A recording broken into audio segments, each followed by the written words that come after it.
Winter of 1887. The blizzard howled through Wyoming territory like a banshee's cry, claiming lives and breaking hearts. At the lonesome train station in Cheyenne, a woman sat frozen on a wooden bench, her breath forming white clouds in the bitter air. She clutched a small leather bag containing everything she owned: $3, a faded photograph, and a heart full of dreams that seemed as cold as the night itself. What happened next would become the most talked-about love story, from the Colorado River to the Canadian border, changing two lives forever and making history in the untamed American West.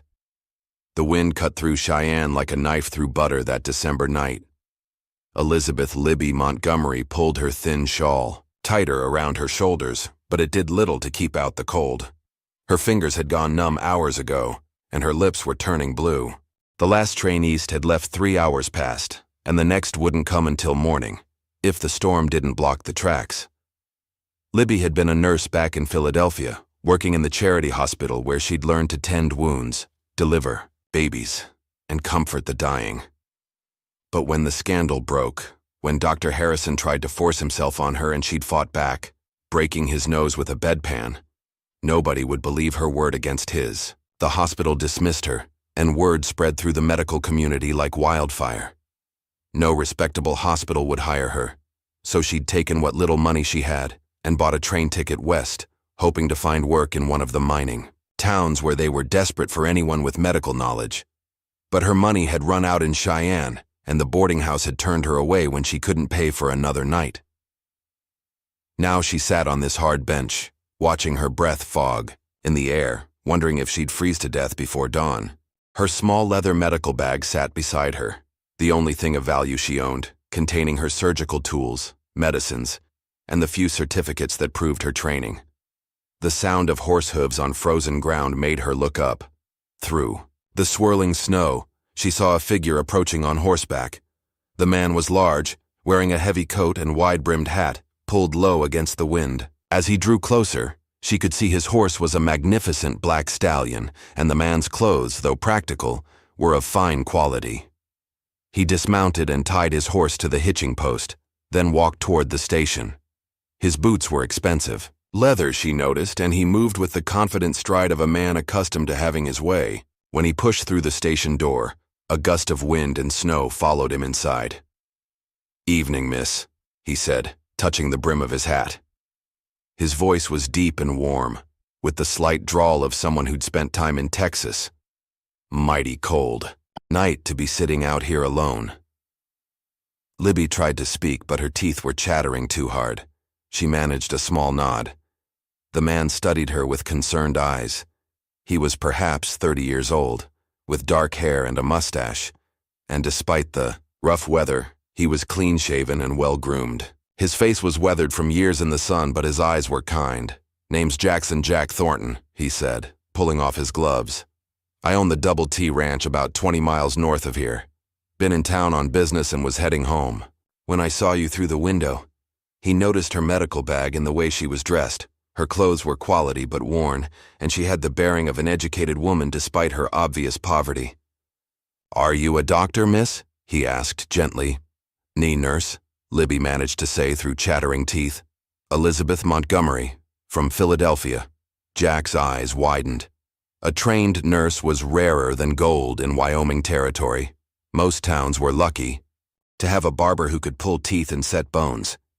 "Miss Montgomery, you're going to freeze to death if you stay here much longer," he said, his voice filled with concern. "The storm's getting worse, and this station isn't heated. Please, let me take you somewhere warm." Libby looked at him with a mixture of hope and wariness.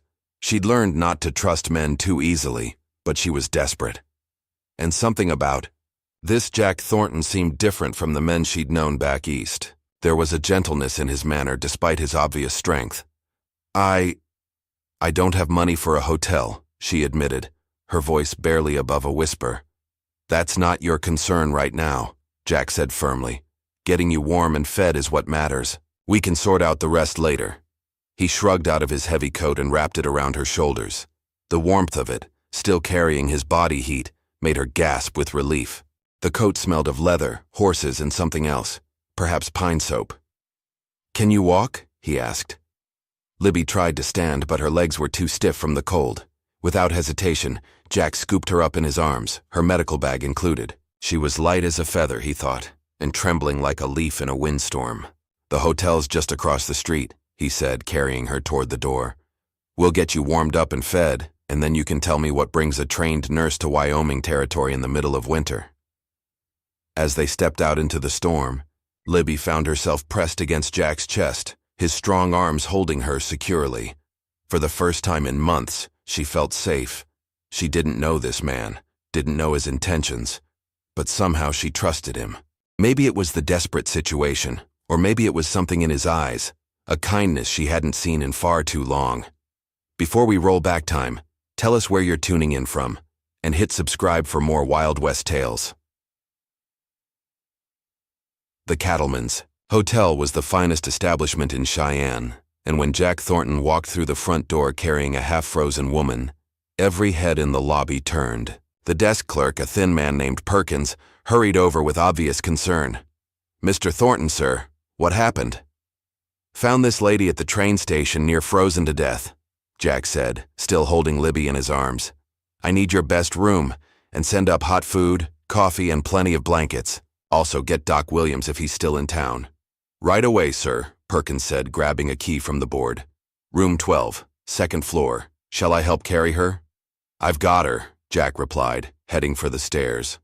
Libby was aware of the stairs, and whispers as Jack carried her through the hotel, but she was too cold and exhausted to care about her reputation. The warmth of the building was making her fingers and toes tingle painfully as feeling returned to them. Jack carried her into a spacious room with a large bed, a fireplace, and fine furniture. He set her gently on a chair by the fire and immediately began building up the flames. "The hotel will send up some ladies' clothes," he said, not looking at her as he worked with the fire. "Yours are damp from the snow. We need to get you warm and dry." A knock at the door announced the arrival of hot coffee, soup, and blankets. Jack tipped the boy generously and sent him away, then poured Libby a cup of coffee with hands that were surprisingly gentle for their size. "Drink this slowly," he said, wrapping a blanket around her shoulders. "Too much heat too fast can be dangerous." Libby sipped the coffee gratefully, feeling warmth spread through her chest. "You seem to know something about medicine yourself," she observed, her voice growing stronger. Jack smiled. "You learn a few things running a ranch. Men get hurt, animals get sick, and the nearest doctor might be 100 miles away." He pulled up another chair and sat across from her. "But I'm no trained nurse. What brought you west, Miss Montgomery? If you don't mind my asking." Libby studied his face in the firelight. He had honest eyes, she decided, and after what he'd done for her tonight, he deserved some explanation. "I worked in a hospital in Philadelphia," she said carefully. "There was trouble. A doctor who wouldn't take no for an answer. When I defended myself, I was dismissed. No hospital back east would hire me after that." Jack's jaw tightened, and she saw anger flash in his eyes. "A man forced himself on you?" "He tried to," Libby said. "I broke his nose with a bedpan." Despite the serious nature of the conversation, Jack's mouth twitched with the hint of a smile. "Good for you. I hope it hurt." "It did," Libby said, and, for the first time in months, she almost smiled too. "But it cost me my career. I thought maybe in the West, where doctors are scarce, my past wouldn't matter so much." "It doesn't," Jack said firmly. "Out here, we judge people by what they do, not by the lies told about them back east. A trained nurse is worth her weight in gold in this territory." Another knock interrupted them, and a hotel maid entered with an armload of women's clothing. "Begging your pardon, sir, but these are the finest we have. Mrs. Patterson in room 8 donated them. She said any woman caught in this storm deserves all the help we can give." "Thank Mrs. Patterson for her kindness," Jack said, standing. "I'll wait downstairs while Miss Montgomery changes." "Mr. Thornton," Libby called as he reached the door. "Why are you helping me? You don't know me." Jack paused, his hand on the doorknob. "Maybe because I know what it's like to be alone in the world," he said quietly. "And maybe because I've been praying for someone like you to come along." "Someone like me?" "A healer," he said. My ranch hands get hurt regular, and I've lost good men because there was no one to tend them properly. But more than that, he turned to face her fully. I've been looking for someone special, someone with strength and courage, someone who'd break a man's nose rather than let him take. With that, he left the room, closing the door gently behind him. Libby sat by the fire staring at the closed door. She'd expected many things when she came west, but she'd never expected to meet a man like Jackson Thornton. Rich enough to own his own ranch, kind enough to help a stranger, and respectful enough to leave her alone to change clothes without being asked. She looked at the clothes the maid had brought, a simple but well-made dress of blue wool, undergarments, stockings, and even a pair of boots that looked like they might fit. As she changed out of her damp, travel-stained clothes, she couldn't help but wonder what tomorrow would bring. For the first time since leaving Philadelphia, she felt a spark of hope. Libby woke to sunlight streaming through the hotel window and the distant sound of voices from the street below. The storm had passed, leaving the world covered in pristine white snow. She'd slept better than she had in weeks, warm and safe for the first time since leaving Philadelphia. A soft knock at the door made her sit up. "Miss Montgomery? It's Jack Thornton." "Just a moment," she called, quickly braiding her long brown hair and smoothing the borrowed dress.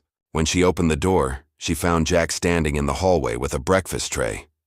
"Morning," he said with a smile that made her heart skip. "Thought you might be hungry. How are you feeling?" "Much better, thank you," she said, stepping aside to let him enter. "Mr. Thornton, I don't know how to repay your kindness." "Jack," he corrected, setting the tray on the small table by the window. "And you don't owe me anything, though I was hoping we might talk about your plans."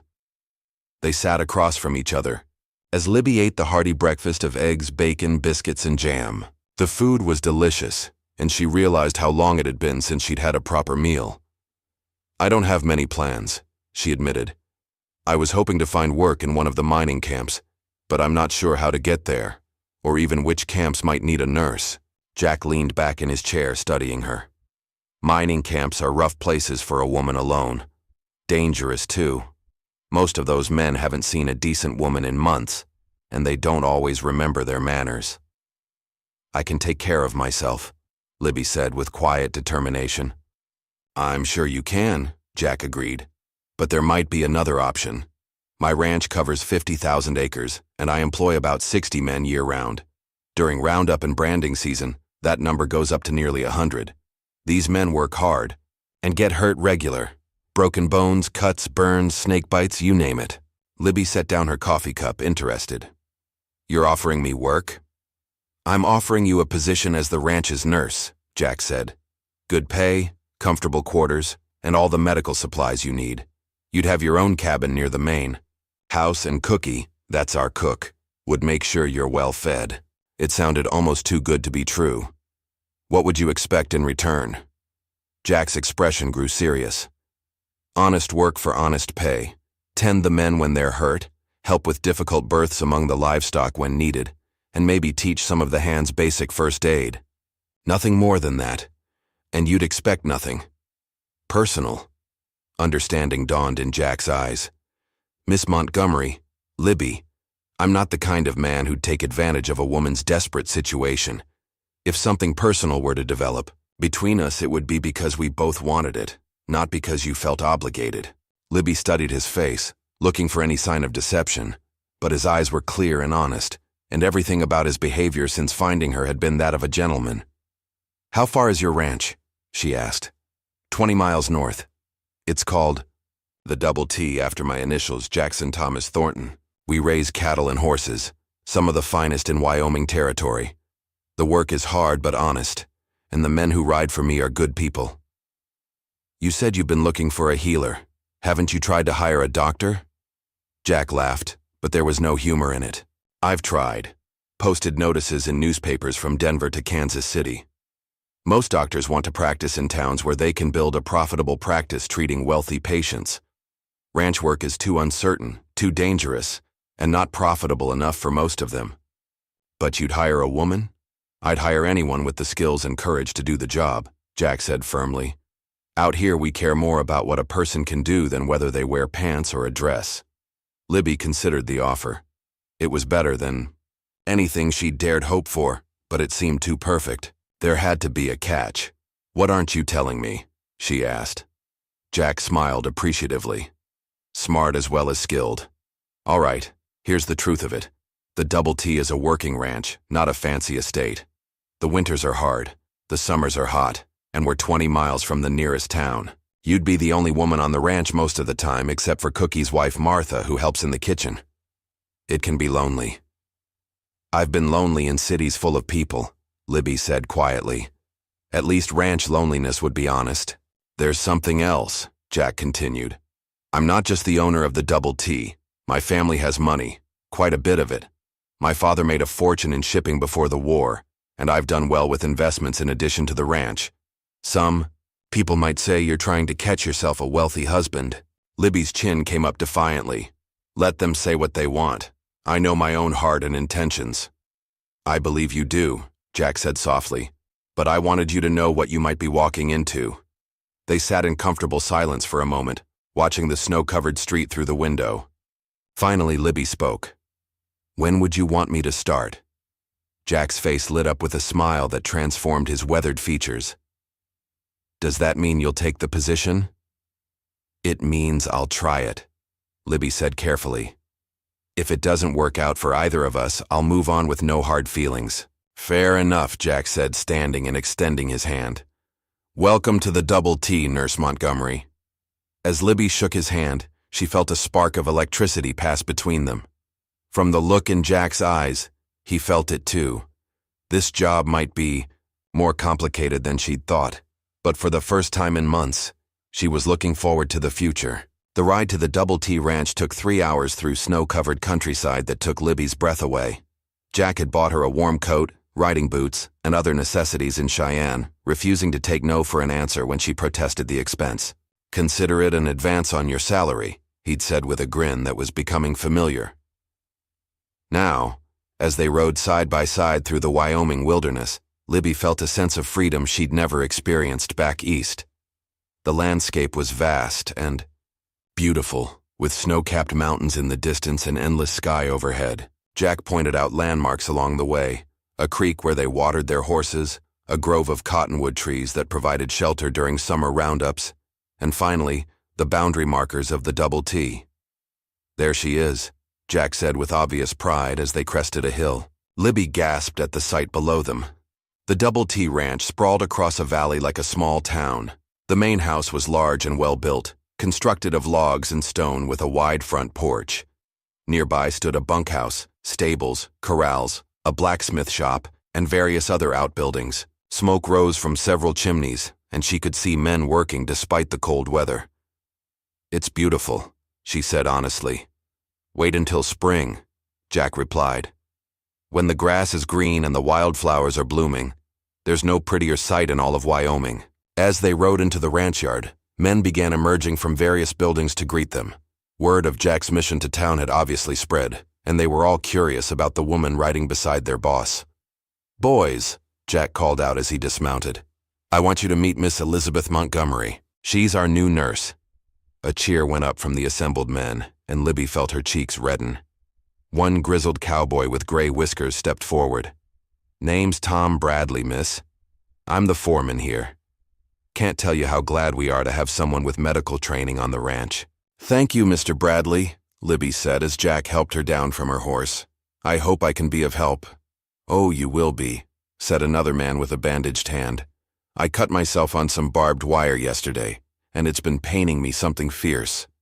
"I'll take a look at it after I get settled," Libby promised. Jack led her toward a small but well-built cabin about 50 yards from the main house. "This will be your home," he said, opening the door. The cabin was simple but comfortable, with a main room that served as both living area and office, a small bedroom and a kitchen with a wood stove. A fire had already been lit in the fireplace, and the rooms were warm and welcoming. "Cookie's wife Martha stocked the kitchen with supplies," Jack explained, "and I had some of the boys bring over furniture and linens. If you need anything else, just let me know." Libby walked around the cabin, touching the simple wooden furniture and admiring the view from the windows. One looked toward the mountains, another toward the main house and ranch buildings. It was perfect. "There's one more thing," Jack said, leading her to a room she hadn't noticed. "I thought you might need this." He opened the door to reveal a fully equipped medical office. There was an examination table, cabinets full of supplies, surgical instruments, and medicines. Everything was clean and well organized, better equipped than some hospitals she'd worked in back east. "Jack," she breathed, overwhelmed. "This must have cost a fortune." "A good nurse is worth a fortune," he said simply. "Besides, I ordered most of this months ago, hoping I'd eventually find someone to use it." Libby felt tears prick her eyes. After months of rejection and hardship, this kindness was almost too much to bear. "Thank you," she whispered. "Don't thank me yet," Jack said with a smile. "Wait until you've seen what some of these cowboys can do to themselves. You'll earn every penny of your salary." As if to prove his point, there was a knock at the door. Tom Bradley entered, supporting a young cowboy who was hopping on one foot. "Sorry to bother you, miss, but Billy here just got stepped on by his horse," Tom said. "Bring him into the medical room," Libby said, immediately shifting into professional mode. "Let's get that boot off and see what we're dealing with." As she examined Billy's injured foot, bruised but not broken, thankfully, Libby was aware of Jack watching from the doorway. When she looked up after bandaging the foot and giving Billy instructions for care, she found him smiling. "What?" she asked. "Nothing," he said.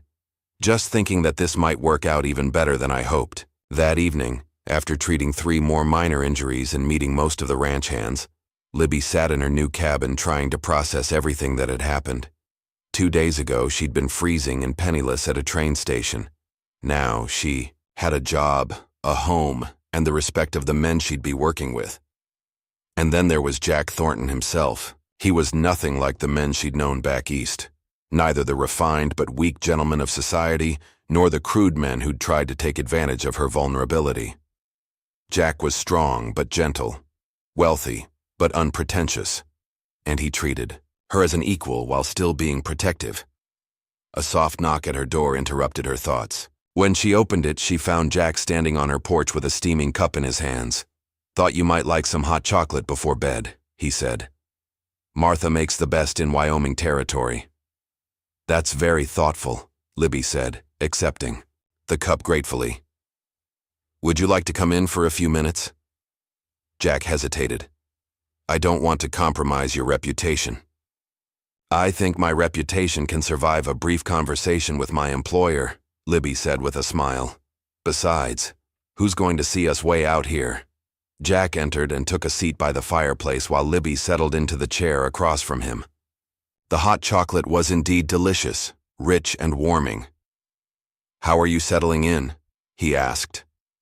"Better than I dared hope," she admitted.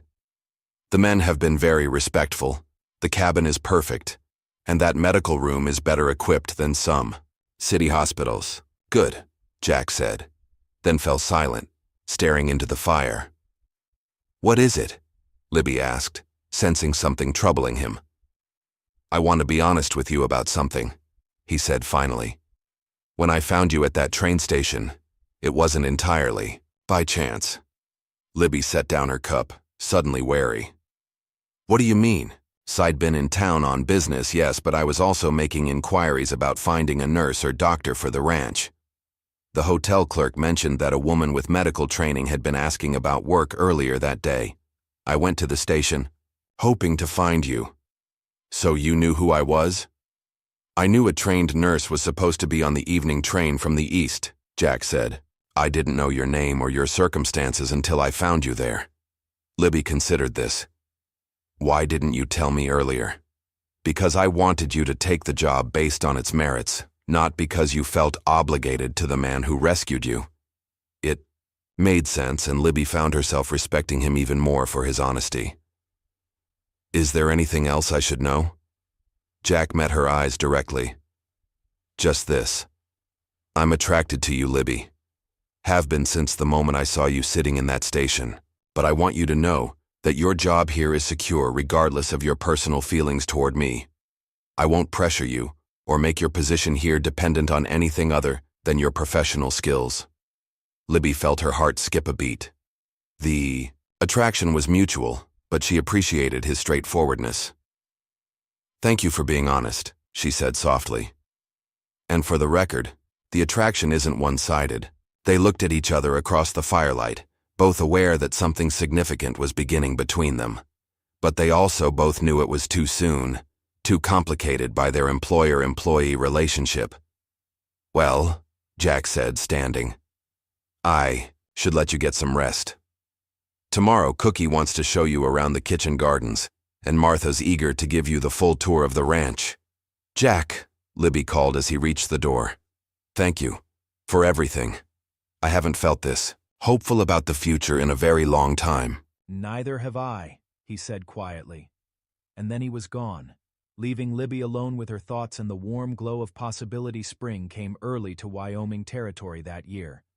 And with it, Libby settled into her new life at the Double T Ranch.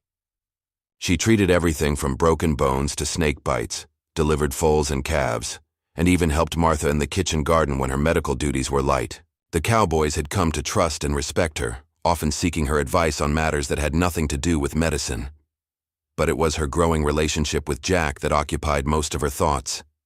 He was careful to maintain professional boundaries during the day, but their evening conversations on her cabin porch had become a cherished routine.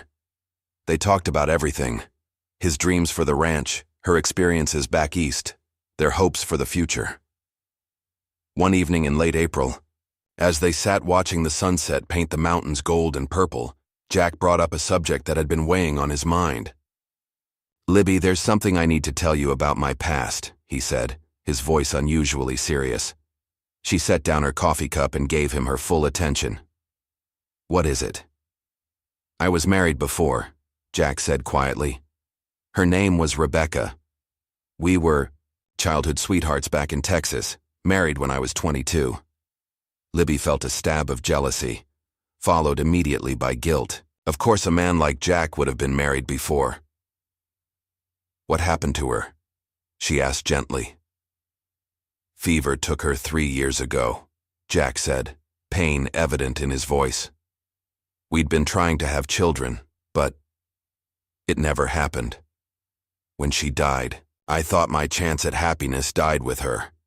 I'm sorry, Libby said, reaching over to squeeze his hand. She must have been very special. She was, Jack agreed. But she was also nothing like you. Rebecca was gentle and delicate, content to stay home and tend her flowers. You're strong, independent, willing to face challenges head on. I love that about you. Libby's heart stopped. Jack, I know it's too soon, he said quickly. I know, we work together, and that complicates things. But I can't pretend anymore that my feelings for you are just professional respect. Mine aren't either, Libby admitted. But you're right. It is complicated. What would the men think? What would people in town say? I don't care what they say, Jack said firmly, but I care what you think, what you want. Before Libby could answer, Tom Bradley came running up to the cabin, his face pale with worry. Boss, Miss Libby, there's been an accident. Lightning spooked. The horses, and young Danny got trampled. He's hurt bad. Libby was on her feet instantly, her personal feelings pushed aside by professional duty. Where is he? Bunkhouse, Tom replied. Cookie and some of the boys carried him there. Libby ran to the medical room to grab her supplies while Jack saddled horses to ride for the doctor in Cheyenne. But when she reached the bunkhouse and saw Danny's injuries, she knew there wasn't time to wait for the doctor. The 18-year-old cowboy was unconscious, his chest crushed and his breathing labored. Internal bleeding was obvious, and Libby knew she had to operate immediately or lose him. Clear a table, she ordered the gathered men. I need lots of light, hot water, and clean sheets. Tom, I need you to assist me. Miss Libby, Tom said uncertainly. Shouldn't we wait for the doc? He'll be dead before the doctor gets here, Libby said firmly. I've done this surgery before. We can save him, but we have to act now. For the next 3 hours, Libby worked over Danny's broken body, repairing internal damage and setting bones. The cowboys watched in awed silence as she performed what seemed like miracles with her skilled hands. When she finally stepped back, exhausted but triumphant, Danny's breathing was steady, and his color had improved. "He'll live," she announced, and the bunkhouse erupted in cheers. Jack, who had returned with the doctor an hour earlier, watched from the doorway with undisguised admiration. When the doctor examined Danny and pronounced Libby's work as fine as any surgeon in Denver could have done, Jack's pride was evident to everyone present. Later that night, after Danny had been moved to the cabin next to Libby's for easier monitoring, she and Jack finally had a chance to talk. "What you did tonight," Jack said as they sat on her porch in the moonlight. "It was incredible.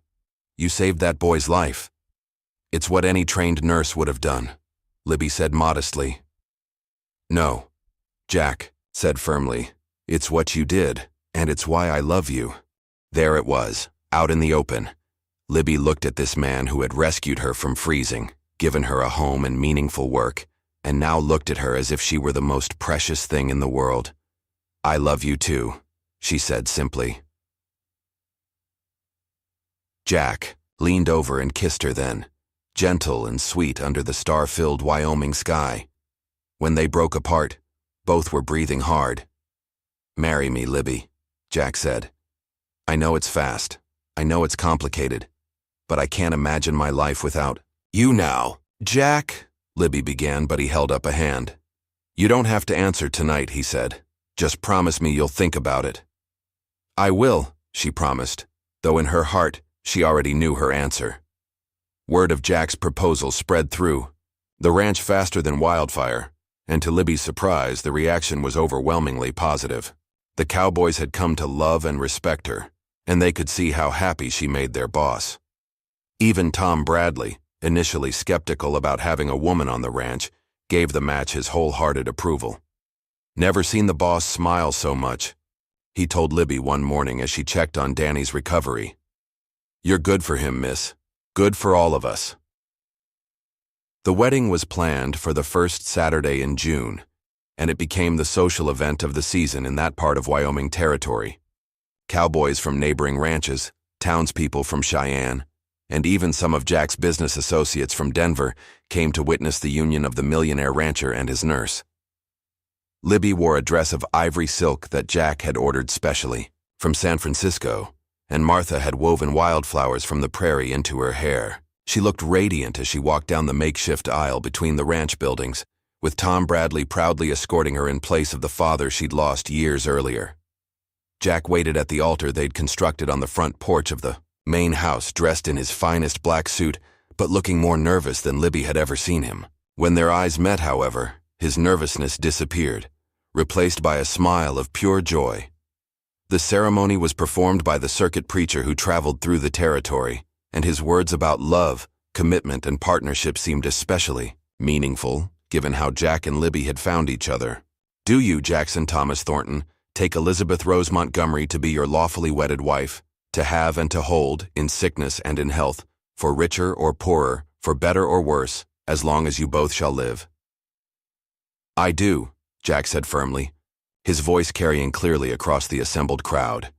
"And do you, Elizabeth Rose Montgomery, take Jackson Thomas Thornton to be your lawfully wedded husband, to have and to hold, in sickness and in health, for richer or poorer, for better or worse, as long as you both shall live?" "I do," Libby replied, her voice strong and sure. When the preacher pronounced them husband and wife, Jack's kiss was passionate enough to draw cheers and whistles from the cowboys. Libby blushed, but didn't pull away, secure in the love they shared. The celebration that followed was legendary. Cookie had outdone himself with a feast that included roasted beef, fresh trout, vegetables from Martha's garden, and a 3-tiered wedding cake that had been transported carefully from Denver. There was music, dancing, and storytelling that went on well into the night. But perhaps the most meaningful moment came when Danny, still recovering from his injuries but determined to attend the wedding, stood to make a toast. "To Mrs. Thornton," he said, raising his glass of lemonade. He was still too weak for alcohol. "The woman who saved my life and made our boss the happiest man in Wyoming territory. May your love story inspire generations to come." The crowd erupted, in agreement, and Libby found herself crying happy tears as Jack squeezed her hand.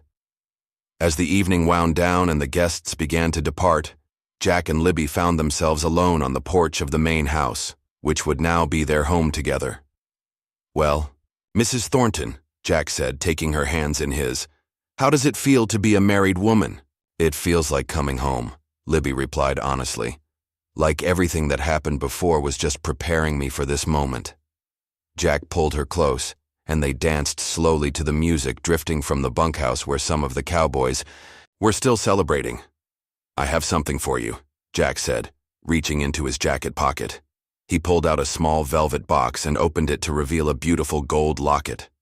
"Jack, it's beautiful," Libby breathed as he fastened it around her neck. "Open it," he urged. Inside was a tiny photograph of the two of them taken earlier that day, and engraved on the opposite side were the words, "Forever and always, JT. Now you'll always have me close to your heart," Jack said softly. "I already do," Libby whispered, and kissed him under the star-filled Wyoming sky. The first year of marriage brought both joys and challenges to Jack and Libby Thornton. Libby continued her work as the ranch nurse, but now she also took on the role of ranch wife, helping Jack with the business side of the operation and entertaining the important visitors who came to buy cattle and horses. She proved to be a natural at both roles. Her medical skills became legendary throughout the territory. She successfully treated a cholera outbreak in nearby Silver Creek, delivered twins during a blizzard, and even removed a bullet from a wounded sheriff who'd been chasing rustlers. But it was her partnership with Jack that truly made their marriage special. She had a keen mind for business and often suggested improvements to ranch operations that saved money and increased efficiency. Jack valued her opinions and never made important decisions without consulting her first. Their love story became the talk of Wyoming territory. Newspaper reporters came from as far away as Chicago to write about the millionaire cowboy and his nurse wife. The story of how Jack had found Libby freezing at the train station was retold around campfires and in saloons from Colorado to Montana, but their happiness was tested when Libby's past came back to haunt them. In the spring of 1889, Dr. Harrison, the man who had tried to assault her in Philadelphia, arrived in Cheyenne, claiming to be investigating medical malpractice by unlicensed practitioners. "He's come to cause trouble," Libby told Jack as they sat in their bedroom, reading the telegram that had warned them of Harrison's arrival. "He's never forgiven me for what I did to him."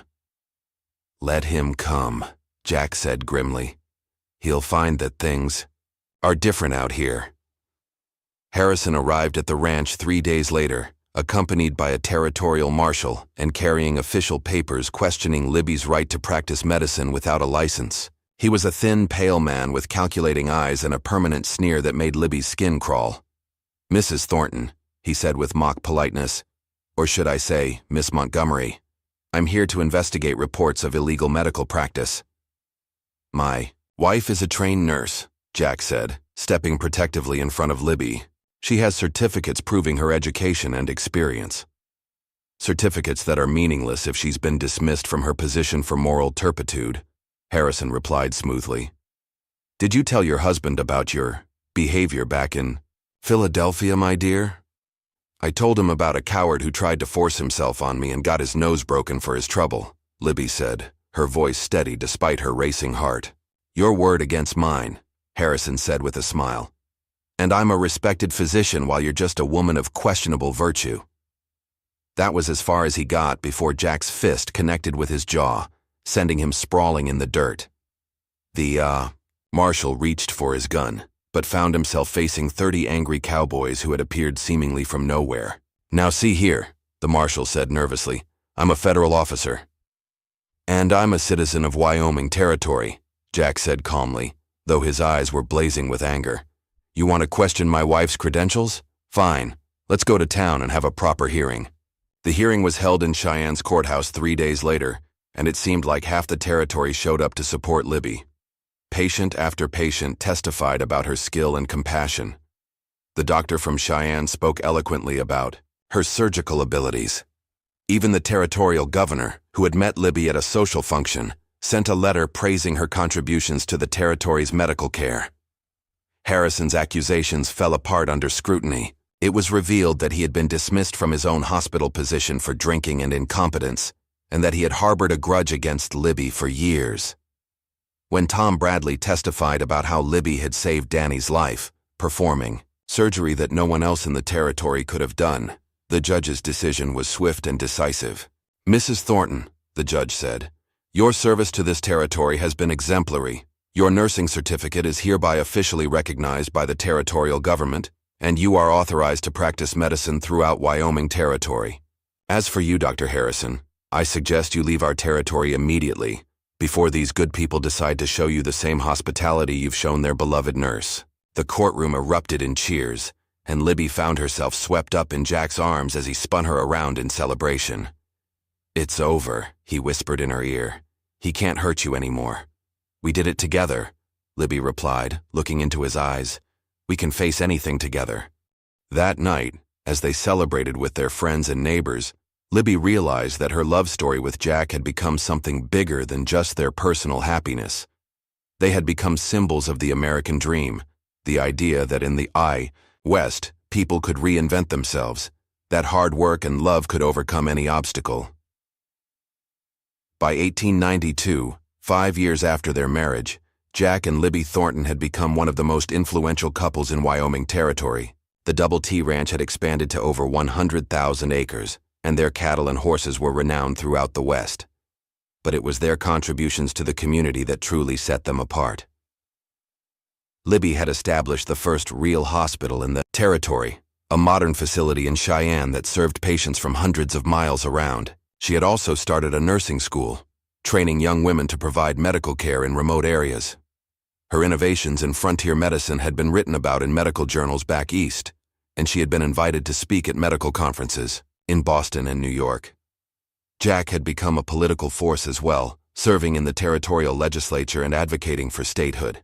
He had also invested in railroads, mining, and other businesses that brought prosperity to the region. But perhaps his greatest achievement was the town he had built on the southern border of the ranch, Thornton, Wyoming, complete with schools, churches, shops, and homes for the families of his employees. Their love story had indeed made history, inspiring countless others to take chances on love and new beginnings. But their greatest joy came from the 3 children they had been blessed with, twin boys born in 1890, followed by a daughter in 1892. Little Thomas and Jackson Jr. were already showing signs of their father's love for the land and their mother's compassionate nature. Baby Rebecca, named for Jack's first wife with Libby's blessing, was the light of their lives. "She's going to be a healer like her mother," Jack said one evening as they watched their daughter sleep in her crib. "Look at those gentle hands." "Or a rancher like her father," Libby replied with a smile. "Those hands look strong enough to handle horses." "Maybe both," Jack said, pulling his wife into his arms.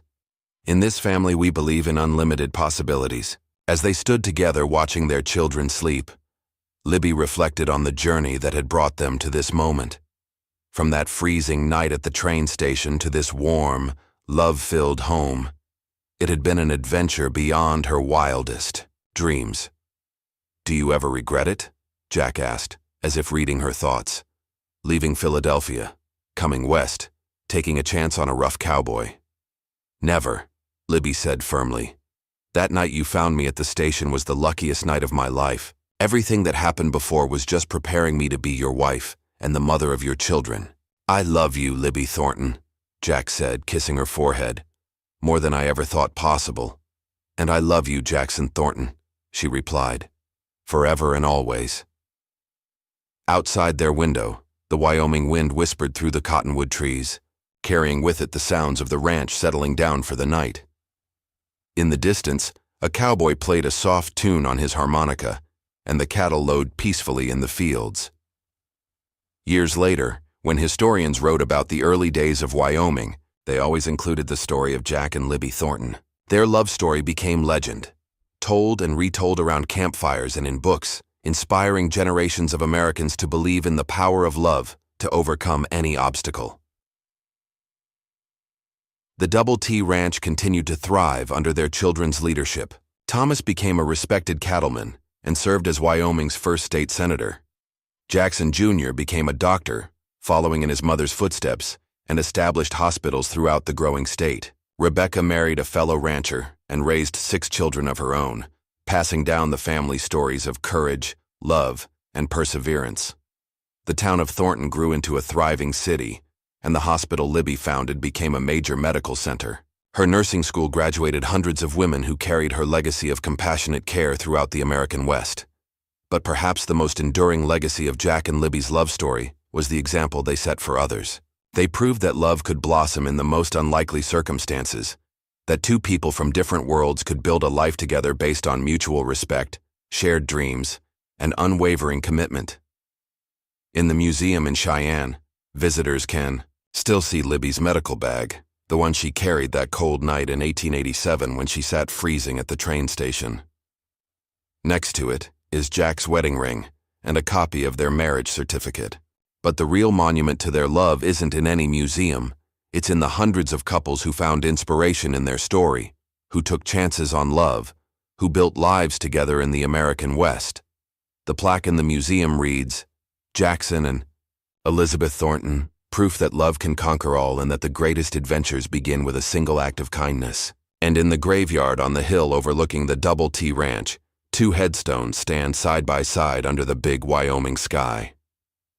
Jack died in 1923 at age 86, and Libby followed him just 3 months later, unable to bear life without her beloved husband.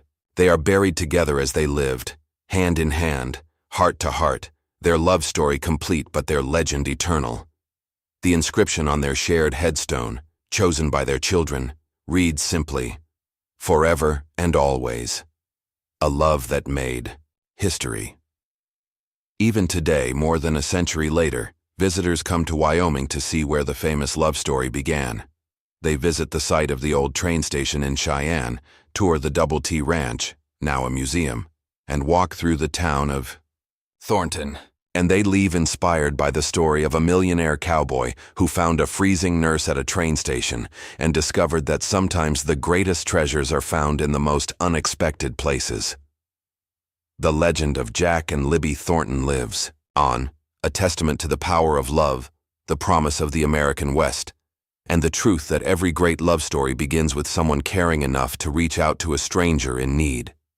Their love story truly did make history, proving that in the land of endless possibilities, love is the greatest adventure of all. Now that you've watched the full story, we'd really appreciate it if you could rate it out of 10 in the comments. Your thoughts help us improve and ensure we're bringing you the kind of storytelling you truly enjoy.